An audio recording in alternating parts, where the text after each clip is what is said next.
Welcome to the Wilderness Podcast. I am the host for today, Trey.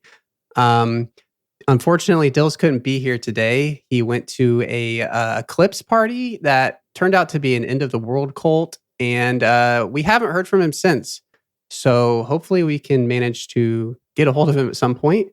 But we're doing a little bit of a ramble, a little bit of a bonus episode. You guys probably noticed that when we released our most recent episode about Varlamore, when it came to the talk about the Colosseum, uh, it was probably pretty obvious that me and Dills had no idea what we were talking about because we're not good at the game. So I looked into our community, and we've had just a couple of people have been able to finish the Colosseum and get the quiver. And so I asked one of them to come on and talk to me about it. So with us today, we have Dickotuh. How you doing, Dickotuh? Good. How you doing? Uh, well, I'll be honest with you. It's kind of weird that I'm doing this right now, but um, yeah, it's I'm excited. We're I honestly I have no idea how the Colosseum works. I've seen very little about it. But you just got your quiver. Was it 3 days ago? Yeah, I got it on Sunday. Okay, nice. Yeah, I saw the broadcast in the clan, and I immediately hopped in voice chat and to congratulate you, and that was pretty crazy. This is so I feel this may be kind of random, but I was explaining something last night to my wife, and I was talking about like, oh, there's this thing in the game, and she goes, "What game?" I was like, "No, RuneScape, the only game I play." So I'm curious, when you finished the Coliseum, like how did you convey that to your wife about what that meant? Um, it's funny because she knew she knows my RuneScape grinds. She's very aware of them, especially like the big ones like Infernal Cape, Quiver, and such. So um, when I get excited or she hears me shouting in my office, she'll just immediately message me or text me asking if I got, said item that I had been talking to her about or talking about with other people on Discord. So um, Do you she's like very, describe it? Do you describe it as like, babe, I'm going for, this like +4 upgrade in my range strength? no, it's really just item names. When I get into that, it's like she starts falling asleep and then it'll be 3 hours later and I'm just sitting there still talking and nothing's happening. Yeah. She's just sitting there. Did um, you did you do some prep work beforehand? Because I know when I was getting into the home stretch of the maxing grind, I kept saying I called it goblin mode. I was like, sorry, like I'm going into goblin mode. I just I gotta do this. so with my Infernal Cape I did, with Quiver, not so much. She actually had a trip to DC last week when I started the grind for my Quiver. Uh, for about 4 days, she was out of town. And yeah, literally right when I got off work, I just got on and was grinding. And she came back on Thursday and I didn't get the quiver till Sunday. So the amount that I was doing kind of went down a little bit, but um, the beginning of the week was kind of where I got most of the learning and the headaches out, and the rest of it was just really polishing. So I was able to still, get out of that goblin mode, but still had it early on when I was learning, which is, I think, the most important part when you're trying to do content like this. Hmm. Yeah. So I mean, obviously, a lot of people, including on this podcast, a lot of people comparing this to the Inferno. Do you think, like, as far as the comparisons to the Inferno, like first, like the learning curve of it, do you think that it was like steeper? Yeah, for sure. The big difference that I noticed between the Colosseum and Inferno in terms of learning was there were situations in Inferno where you can set yourself up to only, I guess, get hit by like one monster, and scenarios where you can, like if you have just a single blob on you, for example, you can just do 3 tick flicking back and forth. and avoid damage. But I noticed a lot of cases where I would start a wave and I'd have two monsters on the same tick, different attack styles, kind of just instantly just ruining my day. And then the Fremenics that spawn in the beginning too, those hit, especially pre-nerf. The meleeer was hitting a 50. So basically what I'm trying to get to was the learning curve was definitely higher because there was a lot more going on in the beginning. And then that's all of that before you even add in the invocation system that they added. That just makes it even more complicated. So I'd say in terms of learning curve, Colosseum definitely has a steeper one, but there are a lot of stuff from Inferno that you can pull from and apply to that content.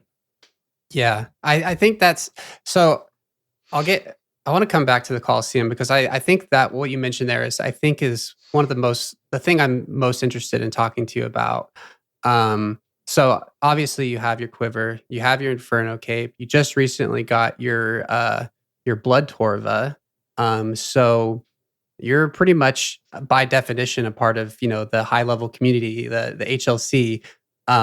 Do you feel like that's something that was like a switch that was flipped just one day you got good? Or like as far as I'm so interested in like the progression of bossing in the game. Like, do you think there is like a set bossing progression that you start out as a noob and you learn mechanics from lower level bosses, and that there's kind of a path that you should follow to get up to Inferno and Colosseum?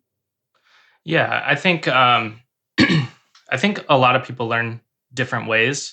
So that question can be a little bit broad, but to kind of sum up the way that I learned and the way that I started doing the high level content, I really just when I see, and I'm going to try and explain this the best I can. When I see people with those items, I try and think of myself with those items and how cool that would be. And that was kind of what gave me my motivation to do that. Like, yeah, they're gear upgrades, they're good. But my motivation came from seeing those items in game and how cool they looked, and, kind of the prestige they had around them. And when I went to go and learn Inferno, honestly, all of my boss KC was in Zulrah and Vorkath at the time, and maybe some raids. It was definitely the hardest challenge that I faced in the game so far, and I think that's why it took me so long to complete it. It took me, for reference, it took me about a year to get my Inferno cape, and that's with just doing weekend attempts. I have a full-time job. After work, I get tired and don't want to do any tedious grinds like that. But when I would say that after learning Inferno, it kind of was like a switch per se. Inferno was just like, I would say the biggest difficulty of that came from the time commitment.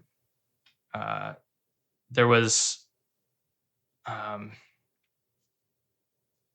really just so much time that needed to be spent learning it, that you get to wave 40 and die, and you realize that took you 45 minutes and you're just a little bit over halfway through it, and you're not even to the hardest part yet. So Yeah, that's been my entire Inferno experience so far. It can get very demoralizing. In terms of, sorry, I feel like I drifted a little bit. How you put it, flipping, how it flipped a switch, I would say that is pretty close to what it felt like.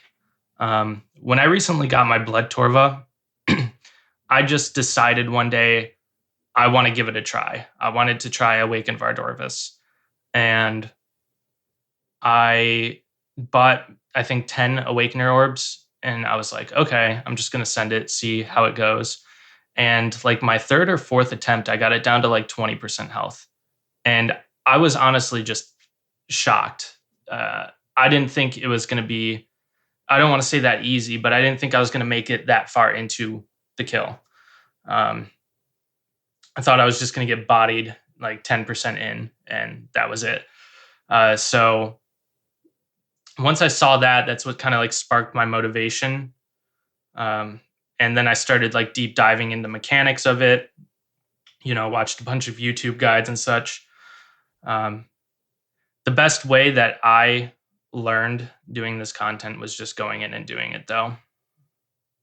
Yeah, that seems to be kind of a through line with a lot of this stuff. I know, God, what was it? We were doing I was doing something with somebody in the clan the other night, and they were going in for their first kill of something, and they're like, "I've been watching videos all day about this," and I don't know if, yeah, for me, I have to do a couple attempts of something.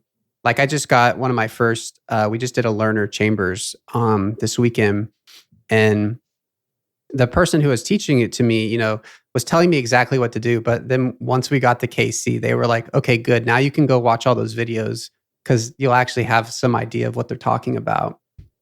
Yeah, yeah, and I'm the same way. A good example would be just recently. Actually, I took one of my friends through a chambers, and he's an Iron Man. He had a main before. It was like a few years ago, back in like 2018.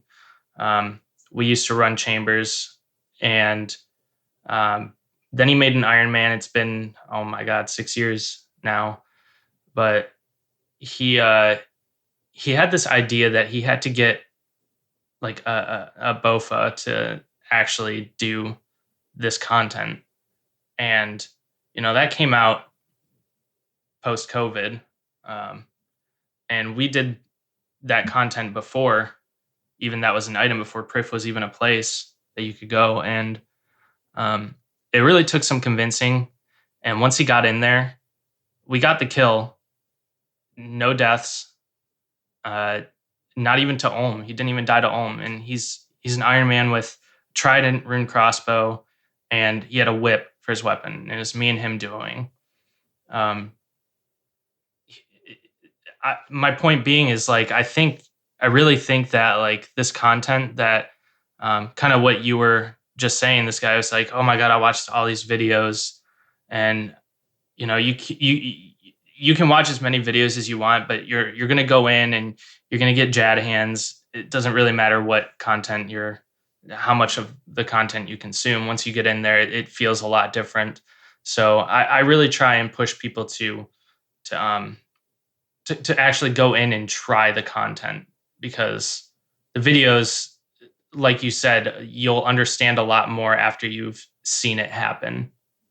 Yeah, I think I mean, as far as in the early game, like your first taste of PVM, the best example of that is Zulrah, because the first Zulrah KC is so hard, and then you're bored by the 10th KC. Like every boss in this game, you just gotta take it like boss by boss. They're all a little bit different, and once you get over the little idiosyncrasies of each of them, it is what it is. You know what you're doing, and I can't imagine getting to that point with some of this end game content. Yeah, and I never saw myself getting here. When I started my account, I think it was in 2017 on Old School. I told myself I'm probably never getting an Infernal Cape. I'm never going to get X item or Y. Even with I guess even with the most recent thing being like Torva. When that came out, I told myself, I'll probably never get that. Uh, I don't do, at the time I didn't do Tob. I didn't know how to even do the first boss in Tob. And I don't know, one day I just decided like, sure, I'll send it. And Did you yeah. did you have that? Did you ever tell yourself like that's for other people? Like I'm not built for that, or Oh there's like yeah. Oh Yeah. yeah. The first time I ever even thought about doing Inferno, I was talking to one of my friends that did have a cape, and he was telling me, I watched him a lot in a lot of his attempts, and just watching him do it was just it was awesome and fascinating, and also very um, just the thought of me doing that was very tedious, as he was just doing one tick flicks back and forth between like the mage ranges, like at wave 54, um, and then the idea that of three jads instead of one just Yeah. felt impossible. um, It does feel impossible. As someone who has, I think my personal PB right now is like 58. So I'm getting close to the triple jads, and it sounds so daunting. yeah. um, the good news is, I think for you and anyone who's trying to learn Inferno, I think the hardest part is wave 60 to 63. um, Mhm. and the single jad, I mean, if you can make it through a fight caves attempt, you can do the single jad. That's not going to be an issue. But the triples and Zuck, in hindsight, they aren't really that difficult. You're just It's a fight against yourself, really, and your nerves. I Mhm. had it, and everybody I know has had it. When you spend 2 hours trying to get somewhere, you're mentally feeling a bit fatigued, and then you now have to just not screw up, or you're going to get one hit. Yeah, it's oh man. I did my entire first like fire cape. I think it took me 4 or 5 attempts to get my first Jad KC, and I did all of that without knowing that you could log out during it.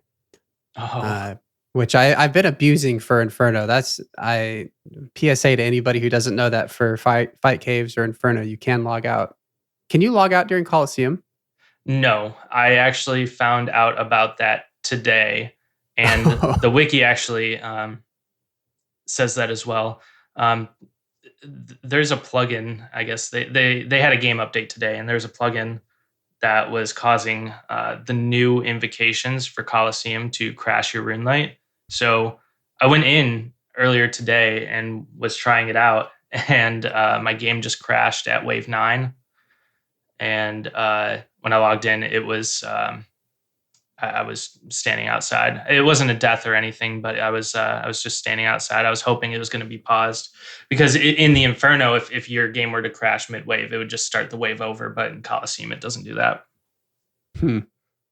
I guess you're not risking losing 2 hours as much with Colosseum, but I don't know. I've never really understood that in anything. Like I kind of think it's a bunch of bullshit that like you can't pause the Souls games. That's kind of a whole meme with them. I've never understood that logic that it makes the game more. I mean, it does make the game more difficult that you can't log out or you can't pause it, but it doesn't unless it's like an online multiplayer game. I don't understand the logic by why you wouldn't allow people to do that just because life happens. But Right. I think it's such yeah, the Colosseum only, I think when I got my quiver, it was a 31-minute kill. So like the whole thing took 31 minutes. So and what's nice is the waves do pause in between. Um, Mhm. so as long as you can complete the wave, that's fine. But logging out and such, yeah, it seems like they won't let you do that. So is that infinite idle time though? Like if you set, you had your 25-minute, you could stand there for 6 hours hypothetically. Hypothetically, yeah. I Yeah. I, I did. I actually had stopped in between uh, waves on some attempts, just to like take a break and watch some videos Mhm. on YouTube or something. Yeah, it's interesting. It's man. So I mean, with the Colosseum then, so you saw the announcement and you saw that um they were gonna do this. I mean, a lot of people initially saw this as, what was kind of known in the community as like the Blue Inferno, which was something that they had kind of teased at some point, which was essentially like a hard mode Inferno. Um, Mhm. and when it came to the point when they had announced that at the summit, were you?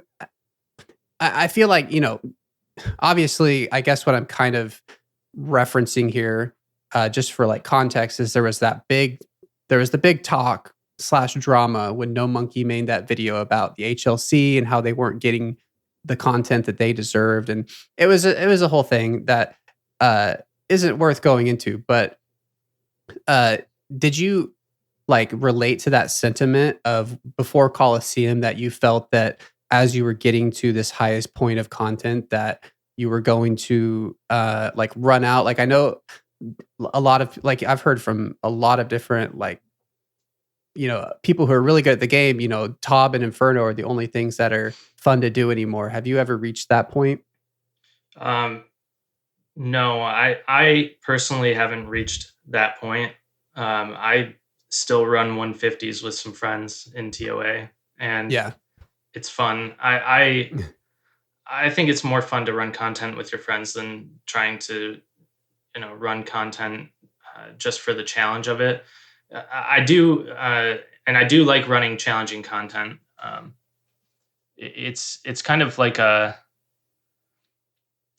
um, I don't really know how to put it into words right now. Mhm. They're definitely, it's like comparing apples and oranges. Yeah. There's a time to do something challenging, and there's a time to chill with your friends and run some raids. Um, Absolutely. Yeah, I I didn't really agree with No Monkey in that sentiment. I thought he was, when you're that good and you play the game 16 hours a day as your job, yeah, you're like anybody's going to run out of things to do. I mean, look at someone like Odablock. He's not PKing anymore. He's doing like actual, like he's playing the actual game, and that's something like I don't know if anybody watches Odablock, but I used to watch him a couple of years ago, and it was all just PKing content. And now all I'm seeing is he's doing like he got Blood Torva, and that's kind of just like what I mean is after so long of doing one piece of content in a game, anybody would get bored of doing it. Yeah, for sure. No, it's I think everybody kind of agreed on that one, and I think No Monkey even kind of came around to that eventually and kind of walked that video back a little bit. But it's definitely, I mean, it's a sentiment that you hear around the community, from certain people that just, yeah, I mean, it. And I will say, so I have been learning Tob, and I do kind of understand why people feel that way about Tob. Like, is Tob your favorite raid? Oh yeah, I love Tob. It's Yeah, definitely my like, favorite raid. how would you describe why it's better? Because I didn't get it until I did it. I didn't Um, understand why it feels better, but it does. It just feels better. it's a very mechanically intensive raid. That's the best way that I can put it. So something like Chambers and TOA, uh, there's ways around. Like so in Chambers, you're just doing rooms to get up to the final boss, and you're making supplies in between. Um, and supplies are really really powerful in there. And the same thing with TOA. You've got those supplies on top of the invocations to make the raid easier for you. With Tob, there's a set difficulty. There's no making it easier unless you want to do entry mode, but then you don't get any uniques. Mhm. It's kind of just like it's a very humbling raid. The thing that's really, I mean, it's so like lean and mean, that's the thing that's really been jumping out to me from learning Tob is like it's basically TOA without the puzzle rooms, like you just go from boss to boss and they all feel so different from each other. Um, Yeah, it's and they're all just like it's not just like, oh, there's an easy boss. Like um it's all of the bosses can be very humbling. You can wipe bloat in 5 seconds if you do something wrong, but then it can also be one of the easiest rooms because you don't take any damage and you don't. I guess the thing that I was trying to say about Tob, is that it gets very it's a lot of risk and reward kind of thing. Mm-hmm. Yeah. Um, you know, uh, as you're doing the content and learning it, it's very, very punishing in how you um, how you make mistakes. Like you can get bounced at Verzik and then die the next tick, but Yeah. when you get it down, it's like one of the fastest rate. I did an 18-minute 4-man the other day in Tob. Damn. It gets really quick when everyone knows what they're doing and everyone has, learned it, and it's quick, it's challenging, and it just feels so rewarding when you're done with it. And I think it's just such a well put together raid mechanically. It's not a raid that you have to go in and lower defenses, and the defenses can only go down so much, so then you have to sit there and watch your character for 5 minutes hit zeros, and then there's no chip damage, unless you want to talk about like maiden, like praying mage, you'll take damage through your prayer, but there's ways of avoiding that with certain roles. I think just that kind of is TOB is kind of the roots of what the game, what the game can be when it's hard. And I think mechanics like chip damage and unlowerable defense are just kind of gimmicks, if you know what I'm saying, or just ways to make content harder for no reason. Right. Yeah, I think that like one of the things that with how fast it is, when me and Dills are talking about Colosseum versus Inferno, I kind of was saying something along the lines of it's almost like its own genre now of these like wave-based encounters. And they're so different from each other, but they have that same kind of base to it.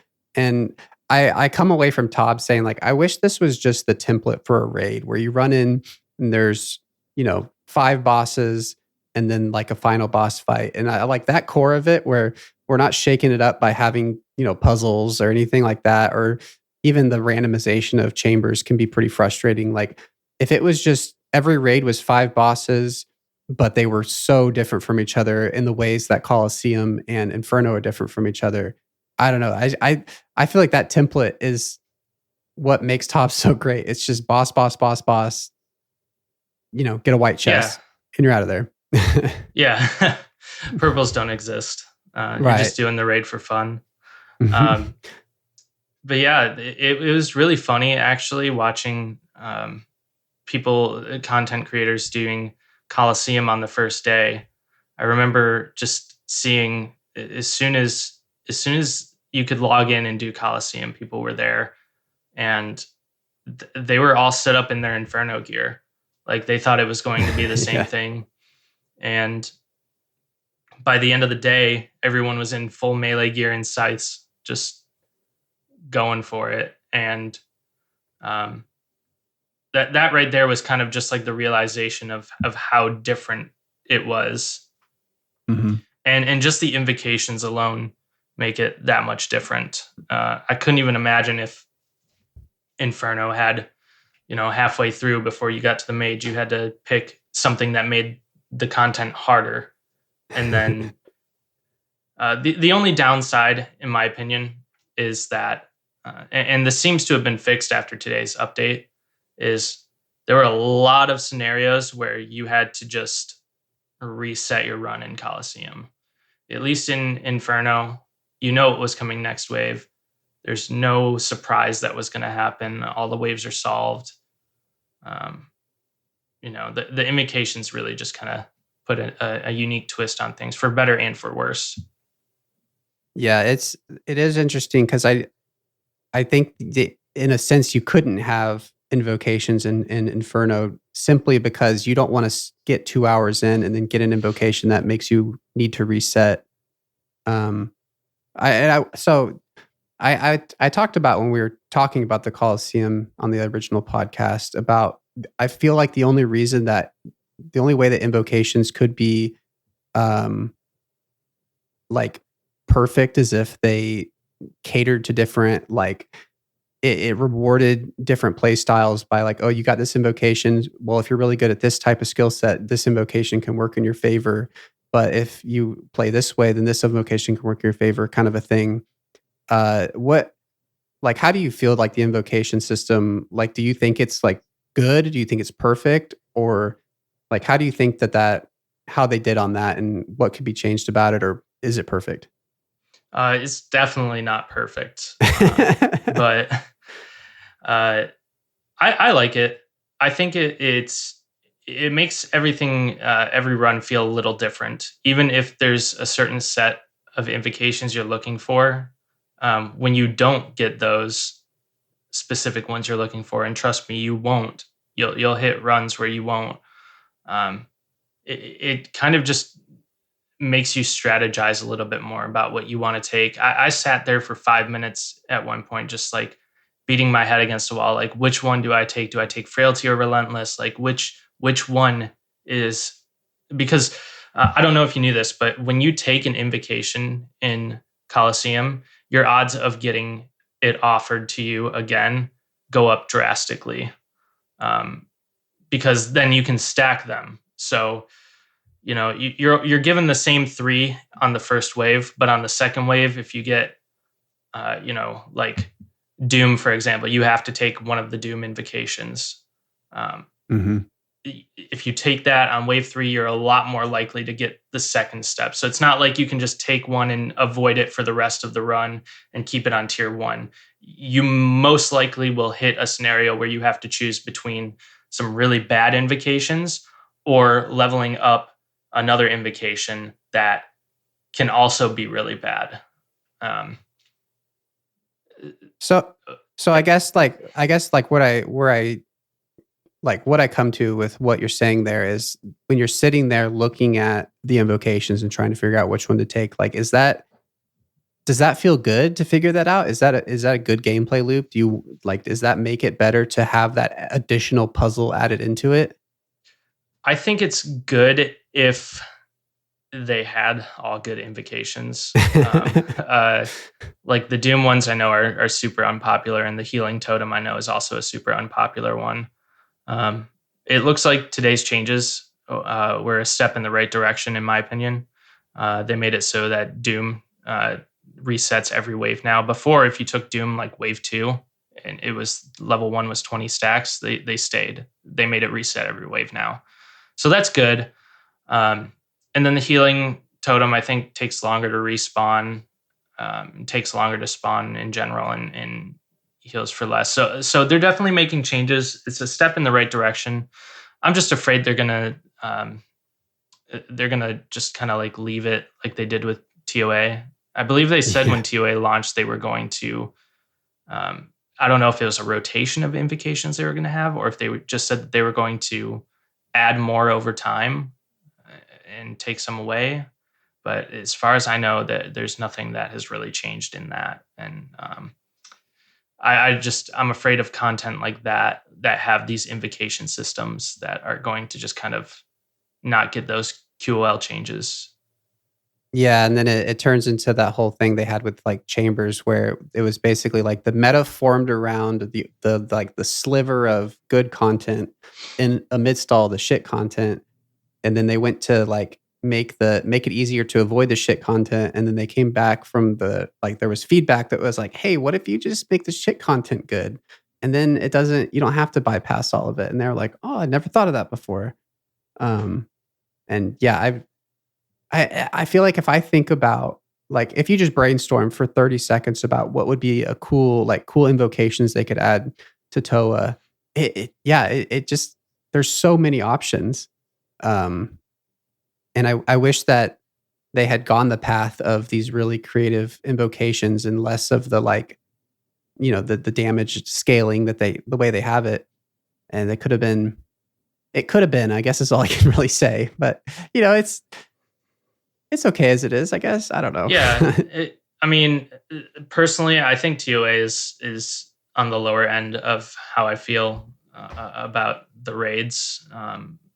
I think it's the least favorite of mine of the three. And it's not because of the invocation system. There's a lot more to it, but the invocation system can definitely,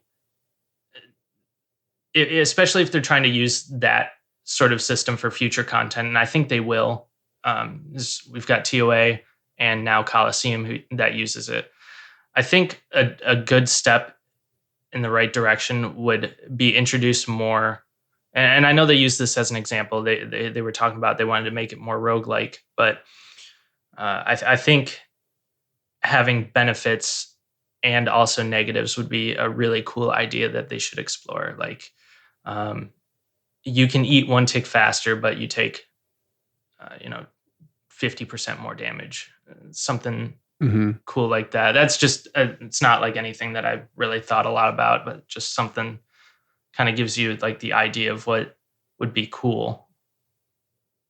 Do you play any other roguelites or roguelikes or light? Yeah. Like, I don't know. There's a little bit of both those, right? Yeah, I'm not sure, to be honest. I played Hades. That one was really fun.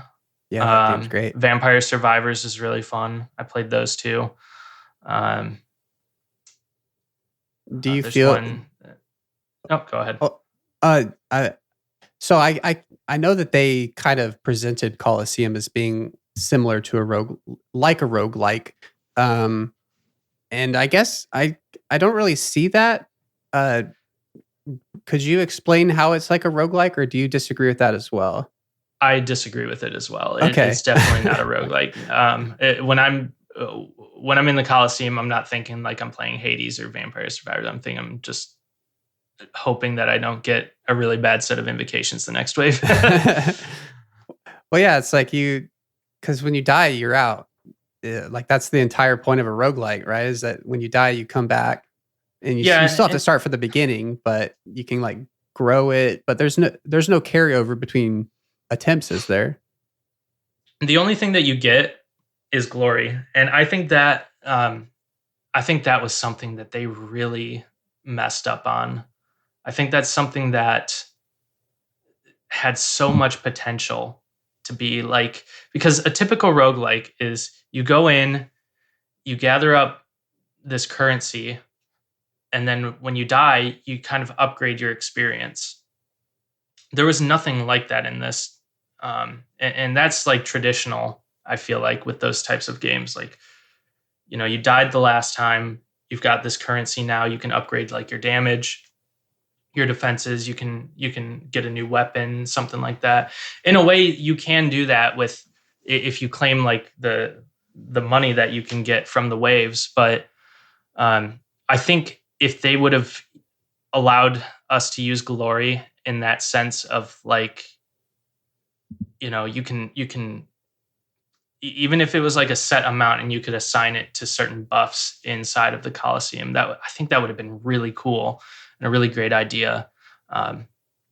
Maybe a balancing nightmare. I don't know. I'm not a game developer, but yeah, just something that like that would be really cool.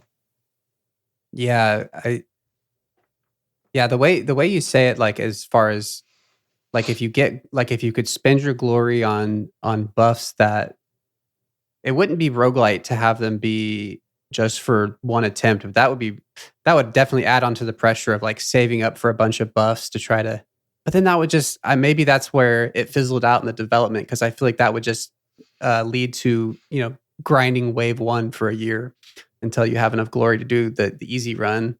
Yeah. And they already had that issue with the Sunfire splinters.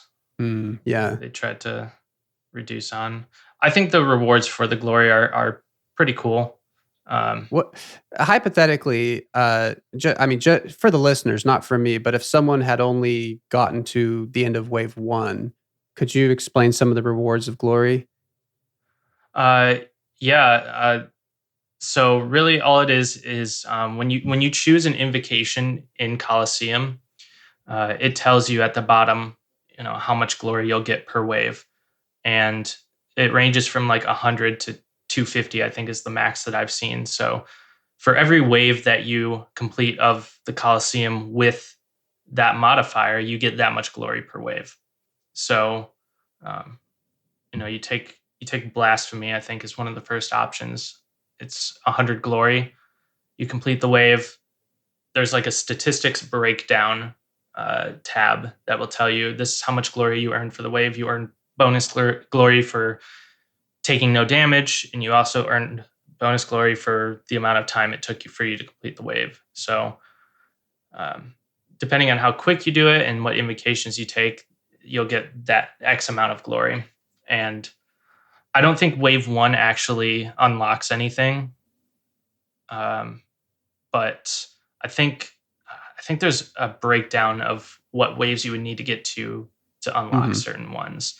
I know by the time I got to wave 11 the first time and I died, I had everything unlocked. So you don't have to beat the boss to get everything unlocked.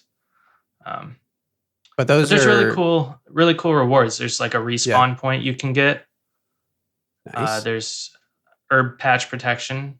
And yeah, it's the only thing I think you have to do that you get when you kill the boss is an emote, which is pretty cool. But anything that's like beneficial to your gameplay it can be obtained before beating the boss. Oh, there's a new emote. Oh, that's more motivating than the quiver, honestly. I didn't even know that. So do you think that the glory has had that? I mean, because when they were pitching the idea of glory, it was basically the way to, like you see someone with an Inferno cape, and it's like, yeah, you got your Inferno cape, that's cool, but it's this very binary thing. But the intention with the glory was to really push, all these, content creators and the HLC and stuff to compete with each other to have the highest glory from their run, because it's not just about completing it, it's about doing it perfectly and quickly. I haven't really been following a lot of the content creators around Colosseum recently, but from your experience, has that had the intended effect? Does it add something to every run to be like, I want to get this a little bit faster and a little bit cleaner? No, not really. Not for me personally. I think that it would have been cool if it would have been more motivating if the idea that glory affected your drop chances at uniques was actually a thing. That's what a lot of people thought was going to be the case, and then it wasn't. If you were able to take like Doom Wave 2 and you could survive the whole Colosseum, that your loot should go up in value. But in terms of competing with other people, that wasn't even a thought in my mind. I didn't really ever think like, oh my God, how much glory do I have compared to this person? If I saw it on like high scores looking up someone on RuneLight, then it was like, oh, cool, they added glory. This person has 32K, and that's all I really ever saw it as. Well, and just you saying that you unlocked the highest like reward from glory before you would even face the final boss is like insane to me. From what I didn't know that, and that just seems, I don't know, that's crazy. Yeah, it was a very weird feeling because I checked the other day. I have 36K glory, I think is what it was after I killed the boss. And I just looked at myself on the leaderboard and I was at like 2,200 in rank. But there's been 50,000 plus completions of the Colosseum. So it's like not a very good representation of where you sit skill level wise, I don't think. Okay, so the invocations were a failure. The glory system was a failure. No, I'm just kidding. But I feel like, yeah, it wouldn't be RuneScape if we didn't endlessly nitpick at all the things that could be better. But it really, especially with like in-game content, I guess, and maybe with every piece of content, it always feels like it's just a little, like it just could be a little bit better. And I don't know. I feel like, would you agree that it feels like they kind of avoid those like almost impossible, like if they had a glory that was you have to do the run almost perfectly and within a set amount of time. I guess that's more fitting to like a Grandmaster combat achievement than some kind of um, reward unlocked from glory. But it feels like it would be cool if they had this ultimate, like, that's such a cool idea of anybody, like, not anybody can beat the Colosseum, but like people can get the Colosseum, or maybe we'll, I'm sure people can buy a quiver or whatever. But the idea of having to do it perfectly and quickly to get this reward, really, like, I mean, that's as on par with like a Zuck helm as far as like flexing. Ah, I man, think it just feels like a missed opportunity, I guess is what I'm trying to say.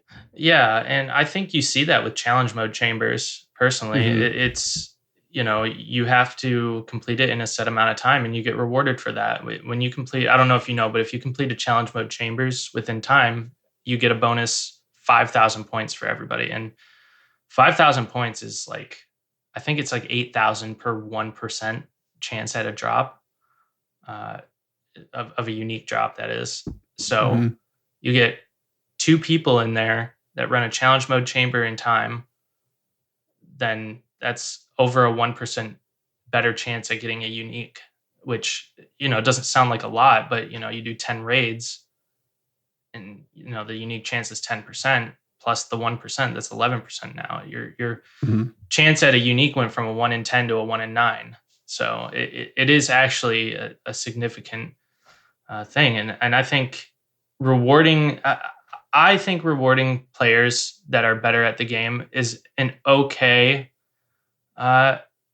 an okay mechanic.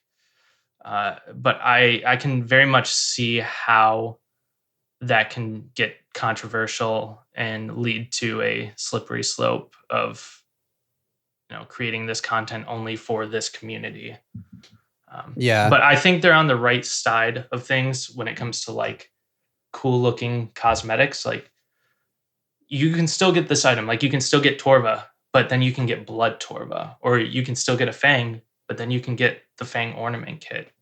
Like, it's Mhm. not a buff to that gear, but it's something that shows that you can do this content and is a challenge. I'm very much a fan of that. If I'll put it this way, if they put in a cosmetic in Colosseum where I had to do something specific to get it, I'd be going for it. I think, Mhm. and if it was like get 50,000 glory in a run, I think that would have been a great motivator. Um, just to kind of go back a little bit to that, but Yeah.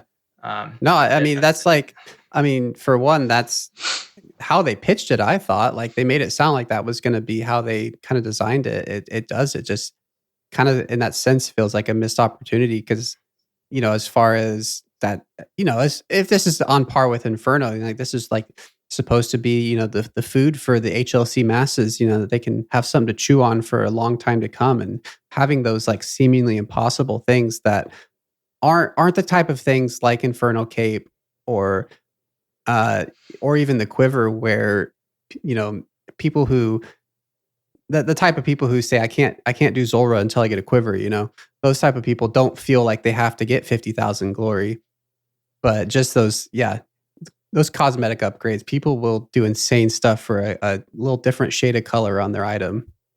oh yeah, I as soon as I bought Torva, I knew I'd eventually want to go for Blood Torva. Um, I was really just waiting for the price of the orbs to come down, but it was kind of always an itch that I needed scratched, and I just waited for the right time. And that's really like, and it's the same thing with the Fang kit and Infernal Cape and Quiver. Infernal Cape and Quiver aren't like cosmetic upgrades, but um, especially not the Quiver, but the the benefits from them are really cool, and um, that in itself made me want to do that content. But I really think they should do more cosmetic stuff, um, like Mhm. that. I want to go and get a Twisted Ancestral kit, so I'm gonna want to run challenge mode. I've never done hard mode Tob yet, but I love the look of both of the ornament kits for the scythe. They look amazing, and that right there just gives me motivation to want to go and do that content. But it's not the thought that I can't do it. It's more the thought of, dedicating myself to that grind right now. Yeah. Well, it's just, I mean, you're talking about, hard mode Tob, and then we're talking about like the glory, and it does, and like the blood torva as well. It does, like, because when you say I haven't done hard mode Tob and the ornament kits are cool, what you're saying is once I learn hard mode Tob, I need to run like 100 of them, 500 of them to potentially get these drops. And it does seem like I do love that idea of knowing once you complete this, you're 100% going to get the item. Like with Blood Torva, or if they had a set number of glory to get some kind of item like that. It feels better, but I guess in a sense it also doesn't, because once you complete that, then you have no reason to try for it again. I guess with stuff like hard mode Tob or challenge modes, you have that increased drop rate. So it's almost like the logic of you're going to get rich while you're going for that item, because you're going to get purples in there as you're hunting that kit, as opposed to something like the quiver. I mean, the quiver is a bad example because you can get rich while you're hunting that as well. But I guess I'm thinking more of like, I guess I'm thinking specifically of Inferno, where you're not making any money as you're grinding for it.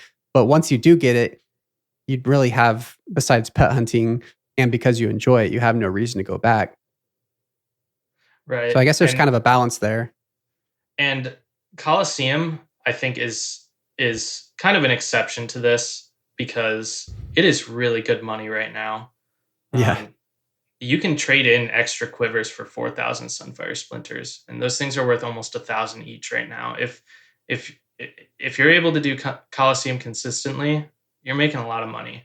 So that's that's cool. But like you said, Inferno, you don't have that same sort of luxury, I guess. It's like you have to sit down, you have to know that you're going to be in this for a couple of hours, even though you can pause. Like, pausing feels, I did it in Inferno. I paused and came back to it sometime later. But when you set aside this time to do the content, even if you pause and go back to it later, you're 2 hours is a long time. You're going through many states of mind in 2 hours. You can start off being like, oh my God, I'm going to get the cape. I'm absolutely going to get it this attempt. And then you get to wave 50 and you're like, oh my God, I've got a headache. It's like, my run's not going how I wanted it to. I've already used 3 brews. And then you just feel so demoralized and don't want to keep going. And then on top of that, you've just lost a ton of money between dragon darts, dragon arrows, blood runes, restores, blood runes. Yeah. So and then you also just get demotivating. Yeah, you have that other voice in the back of your head that's like, but if I leave, I have to do all of that over again just to get to this point I'm at right now. Yep. And yeah, that was easily the hardest part of Inferno for me. I'm a very impatient person. So the fact that it took me almost a year to get it drove me insane. But it was kind of like, it's kind of funny. Just when I started the grind, I was like, oh, whatever, I'll just send some attempts. And by the end of it, whenever I logged in, I just did not feel complete until I saw that cape on my back.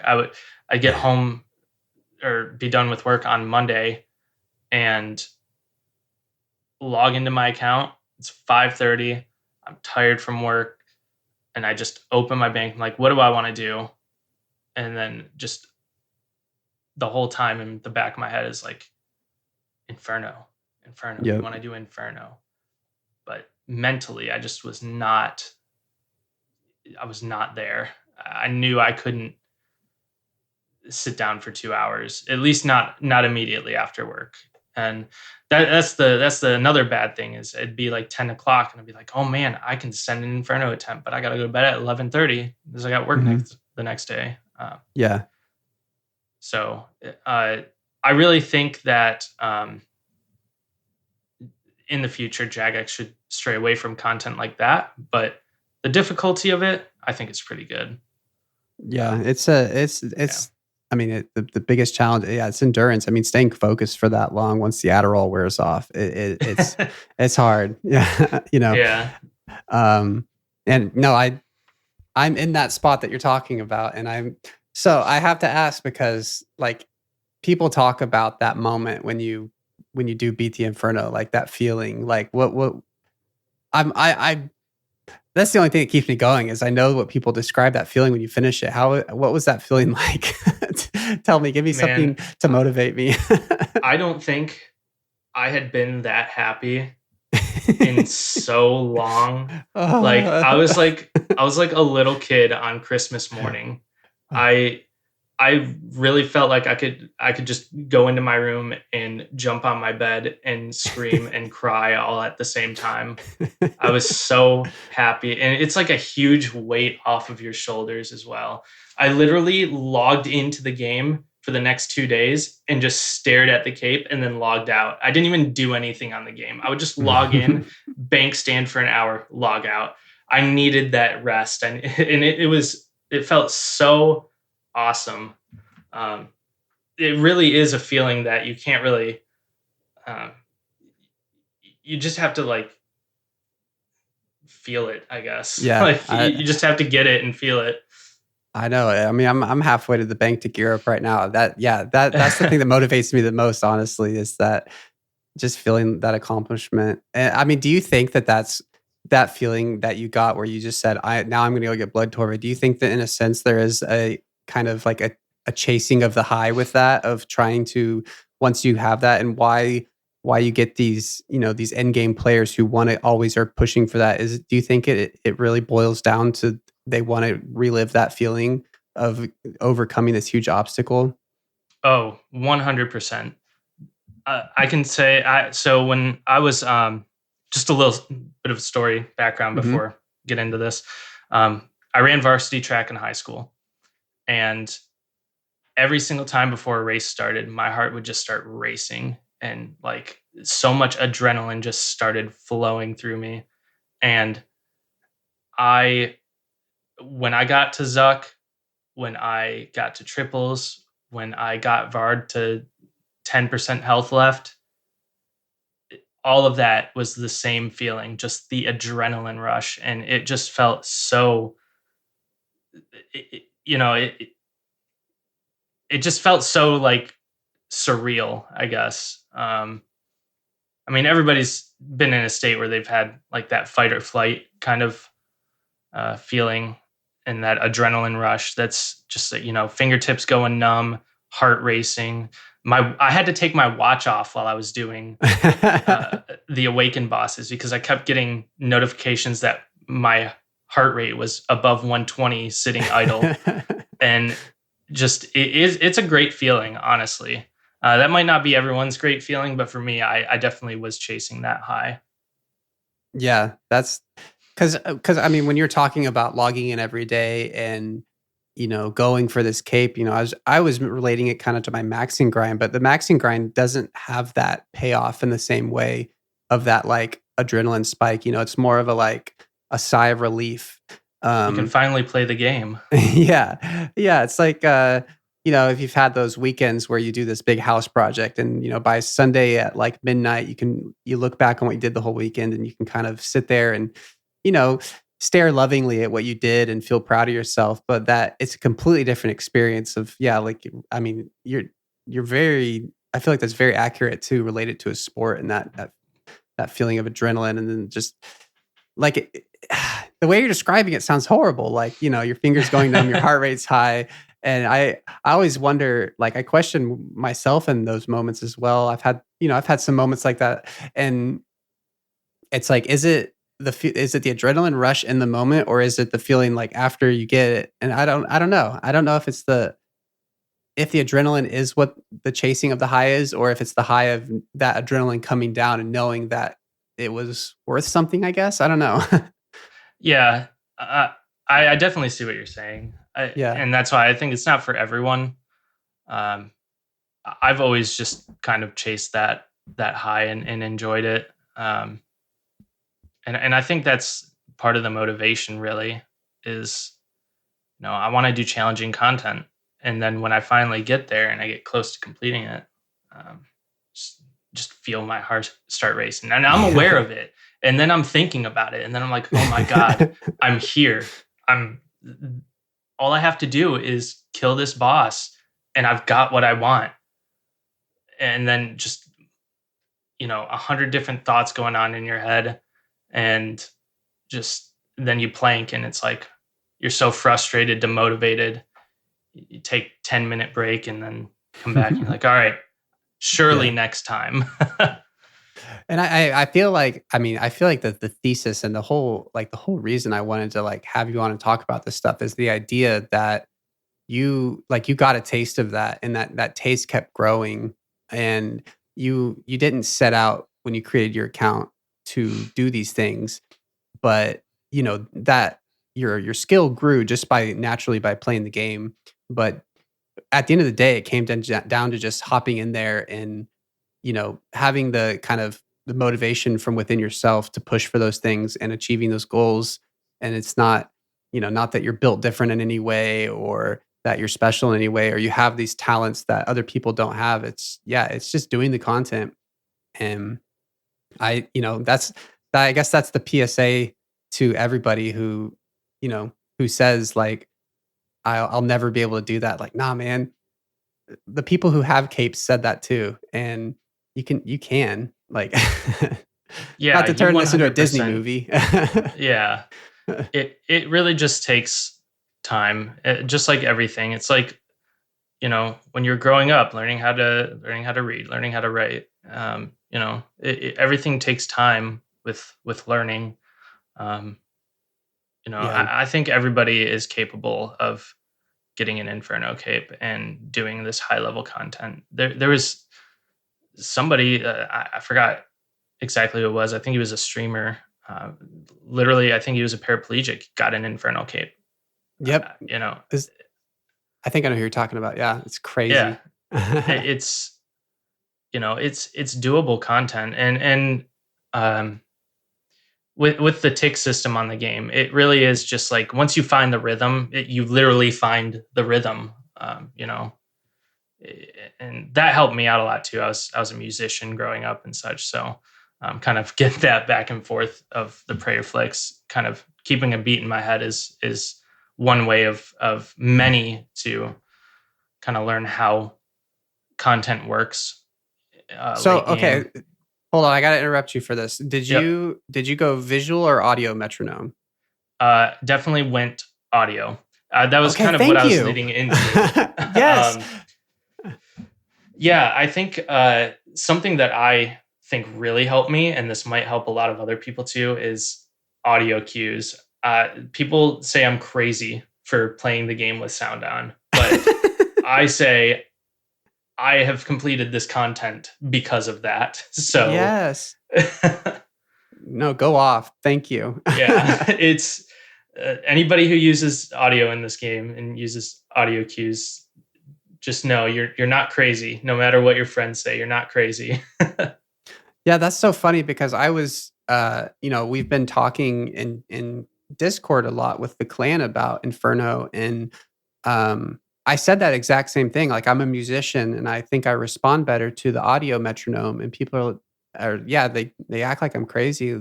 They're like, "Oh, it's so annoying. Like, how do you?" But it also allows you to have your eyes in a different place. Um, and yeah, I'm glad I found somebody else who feels the same way about that. Like the audio, especially I feel like the newer content, they've been doing such a good job about that.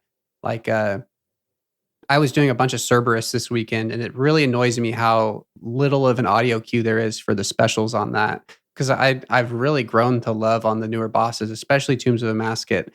Like in the P2 Wardens, how the range and the mage attack have a different sound associated with them. Like, yeah, there's a visual thing, but you can be looking at your prayer book, or you can be looking at the bombs that are dropping and hear that and just instinctually know what prayer to go to, as opposed to having to see it. And even like switching back and forth between prayers, something that I got used to is how long it takes before the sound of the next prayer activates. I can audibly tell if something is like 1 tick, 2 tick, 4 ticks, 3 ticks sometimes, mostly 4 tick because that's what all the monsters in Inferno are. So that one, I've always kind of just got that metronome going in my head now when I'm playing this game, and it's, you might think it might be annoying to always just be thinking about like the game in ticks, and I always like question that as well. I had a friend who, the same friend who had his Infernal Cape that I was watching get it. He told me the same thing. He just always had a metronome kind of going in his head and like counting the ticks, but you know, after doing it for so long, you just get used to it, and then that translates into other parts of the game. So, um, and that can be the same with visual cues as well. Visual and audio cues, they it seems like they are they're more aware of like the community and the people that like use them. Yeah. No, it's, I mean, yeah, I mean, with you kind of are hinting at there and yeah, for accessibility too. Yeah, that's huge for a lot of different reasons. So do you think that, musician to musician here, you've been playing this game for a long time. You're talking about how the tick system is integrated into your entire body now. So if you walked up to a guitar pedal right now with a tap tempo, do you think you could accurately tap out 100 beats per minute, just cold turkey? Honestly, probably. I mean, I was a drummer, so Oh, okay. that's something that I actually probably have done before. Oh man.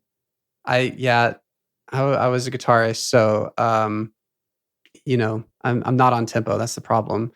Uh, I've had to learn that, but it is kind of funny. Like I fought for so long, people calling RuneScape this undercover rhythm game, and it really, I mean, it's cliche for a reason, but I didn't understand it until I started doing Inferno, and you just hear Yeah, that dot and dot dot and dot dot.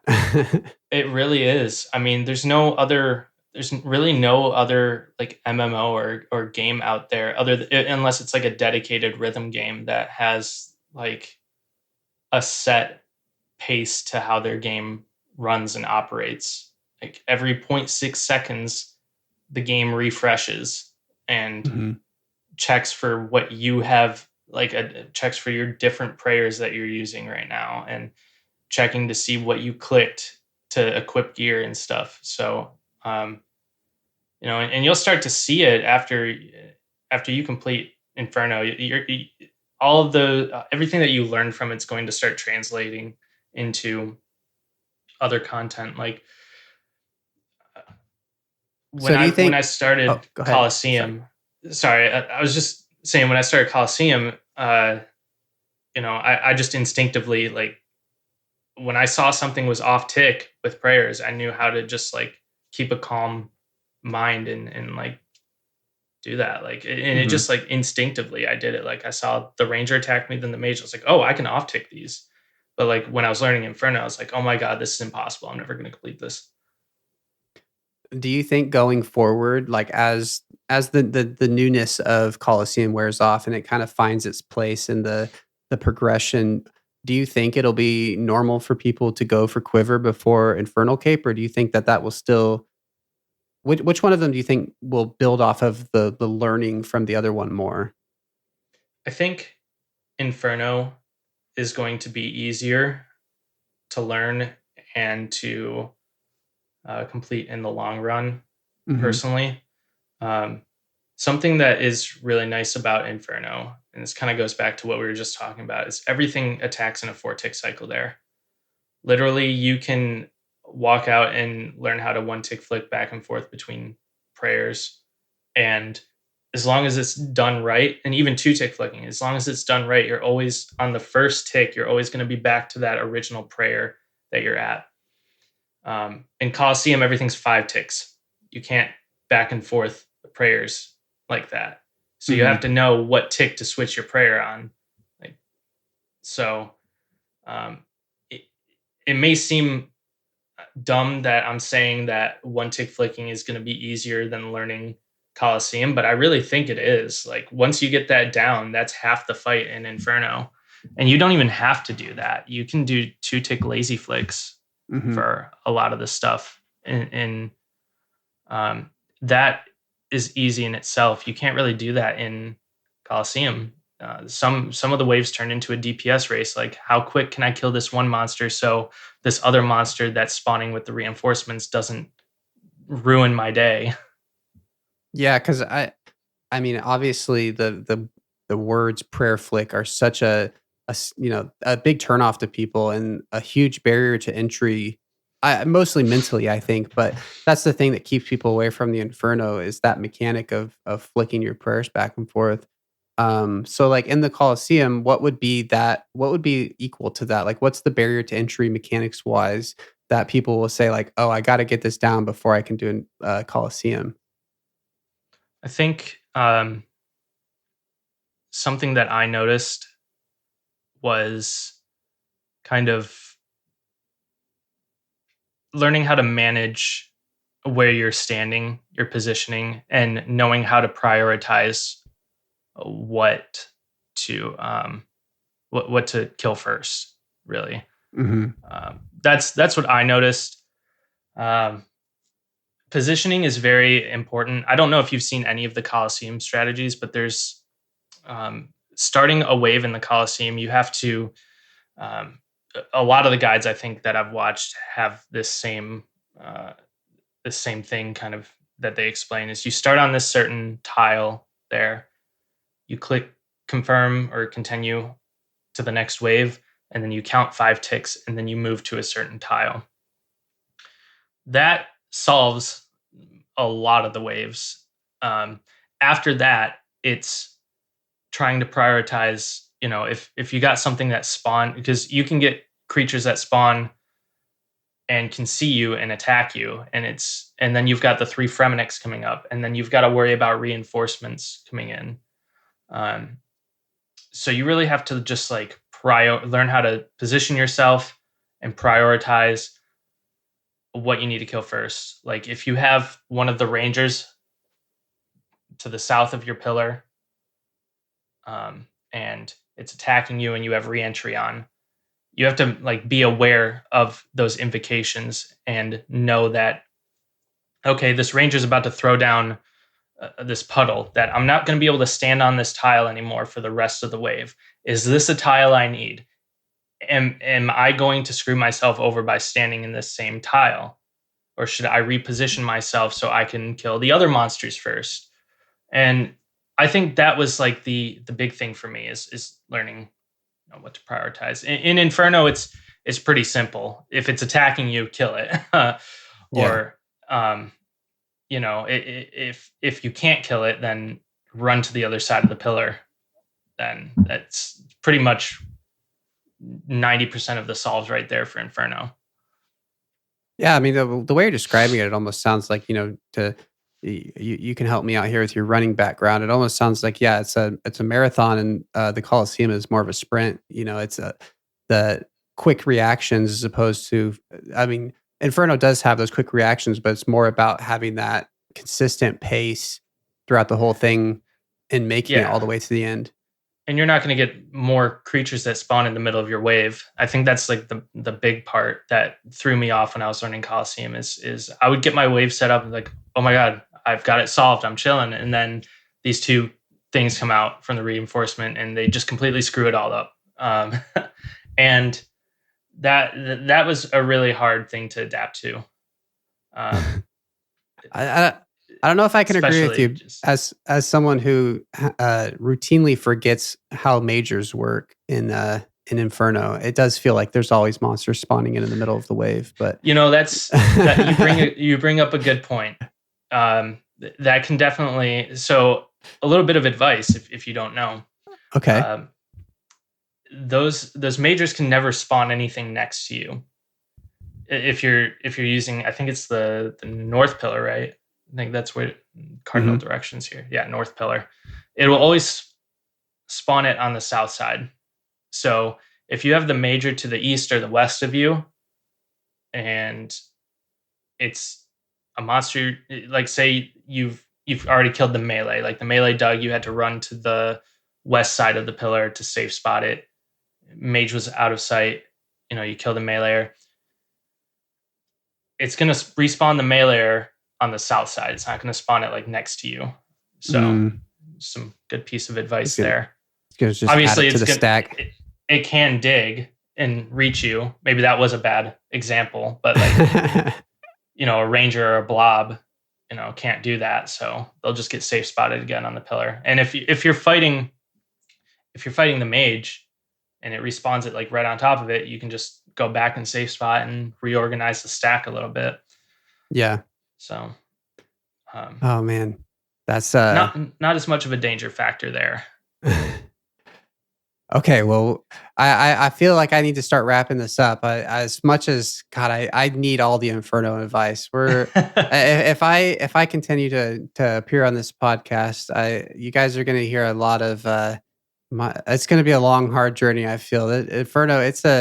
It's in my head now. Like you were saying earlier, I log on and I think, should I do Inferno today? And then it's like, but I really would like to enjoy my life. But man, yeah, I mean, just talking about it makes me want to. Every time I like talk to somebody about it, or you know, learn something just a little bit different about it, it makes you want to go in and try that and get it just a little bit further. But it's a marathon for sure. Yep. But Yep. okay, so before I wrap things up, I have to ask a very controversial kind of question about. So you are a known quiver defender as far as the looks go. Everybody, Reddit especially, hates the look of this quiver, and everybody's rioting about changing the look of it. But you have said that you like the look of it. I like the look of the max cape. I do not like the look of Okay. the quiver in general. I think the max cape, hot take, looks really nice. I think what would be cooler is if you could just use the TOA kit on it and make it like yellow instead of white so that it matches Missouri. Obviously, that's more of a whoever owns Missouri kind of request, but I think the white looks nice if you have like crystal armor. Yeah. So No, I definitely think they need to give more design decisions to matching armor sets when you have max stuff, because it does. I mean, Missouri, I feel like is the only like best in slot set that all kind of matches together. Like Max Melee, you got like Blood Torva, it's just like black and red, and then you got your Inferno cape, which is got this orange on the back, then your Prims, which are red, and it does kind of all clash together. I think melee gear blends in pretty nicely. Now, if we're talking about magic gear, you've got ancestral that's gray, blue, yellow, and then you have shadow, which is black, red, and gold, and then you have the eternal boots, which are blue and purple, and then yeah. Well, I think they need to show some magic armor sets some love. How do you feel about the rest of the rewards, including the looks, but also their actual use? Do you think that was successful? I think, in a way, yeah. I like the Sunfire Fanatic. I think it looks cool. I think it has a very niche use. It's very overpriced for what it's worth right now. But I think today's update kind of is going to fix that. I know there was a lot of outcry about that armor set being pretty rare and only obtainable after a certain wave. So I haven't looked too much into that, but I'll probably pick up a set of the Sunfire Fanatic armor when I have the extra money laying around.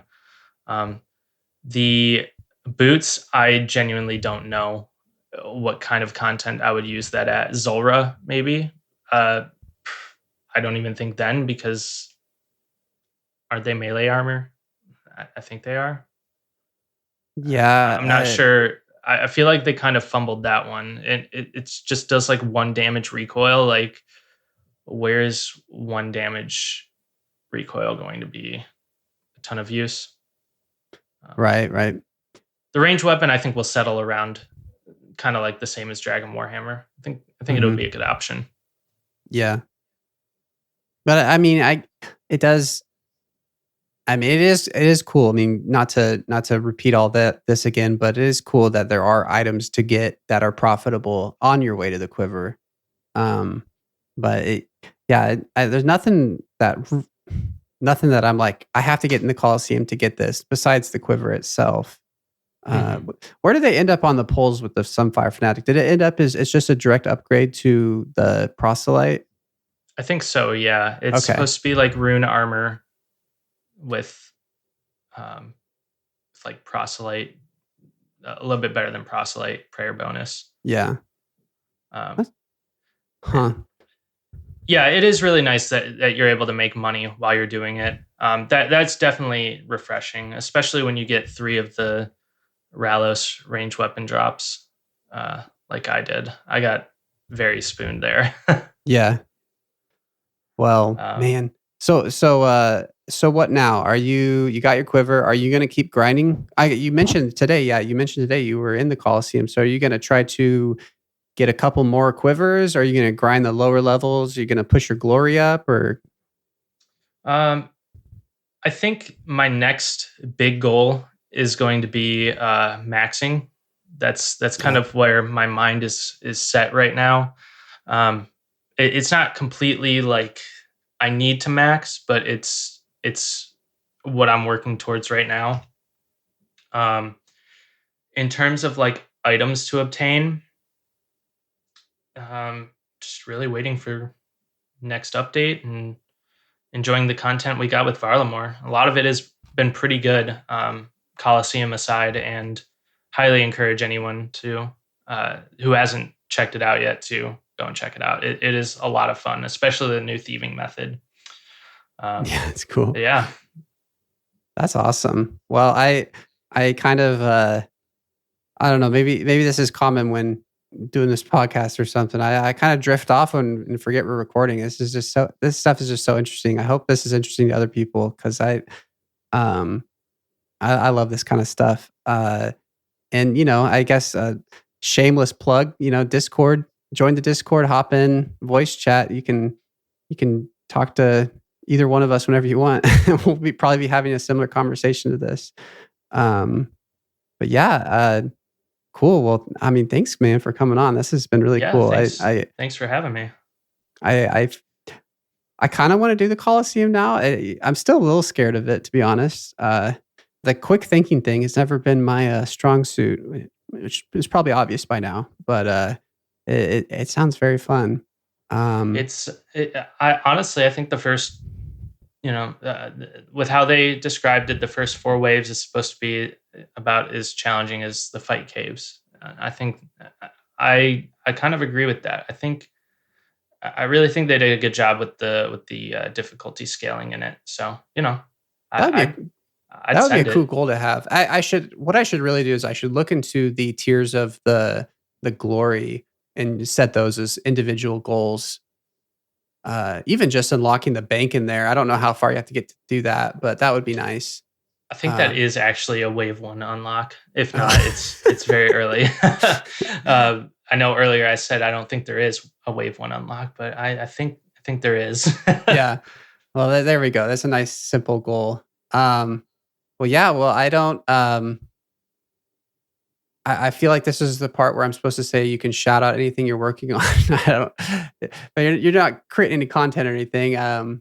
But yeah. But no, thanks for coming on, man. And I this is my first time recording solo, and I'm finding out in the moment. I don't know how to end it. So I will say, thanks everybody for listening. This is just a bonus episode. We should have another episode coming out pretty soon. We're trying. We talked a little bit in the last one about we're kind of trying a little bit less editing so we can get episodes out faster. So uh, hopefully we can be getting episodes out faster. But uh, there's this life thing that keeps getting in the way. So, but anyways, thanks everybody for listening. Dickotuh, thanks so much for coming on. Yeah. That was super cool. And yeah, take it easy, everybody.